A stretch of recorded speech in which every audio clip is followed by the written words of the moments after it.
আমার তো তোর গলা চাই রাজা। আরে মঞ্জুলিকা আমাকে ছেড়ে দাও না। মঞ্জুলিকা, আরে রাজামশাই আমার তো মনে হয় মঞ্জুলিকা তোমার গলা নিয়েই ছাড়বে। আরে রাজামশাই, মঞ্জুলিকা আপনার গলা নিতে পারবে না। কেন, আমার বদলা তুই দিবি নাকি? আরে না রাজামশাই, এই ঘড়ি পড়ার পর সময় থেমে যায়।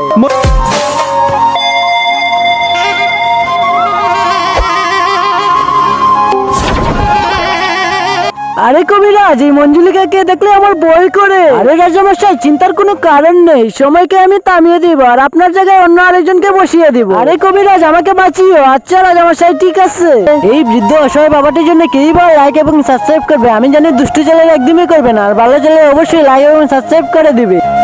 আচ্ছা ঠিক আছে, আমি এখনই সময়কে থামিয়ে নিচ্ছি। আরে এটা কি হলো, সময় কেন থামলো না? তুই এটা কি করলি? রাজামশাই গলাটা কেটে গেল। আরে এটা কি করে সম্ভব? আরে এটা হতে পারে, শুধু মানুষকেই থামানি যায়, আমার মতো যায়নি না।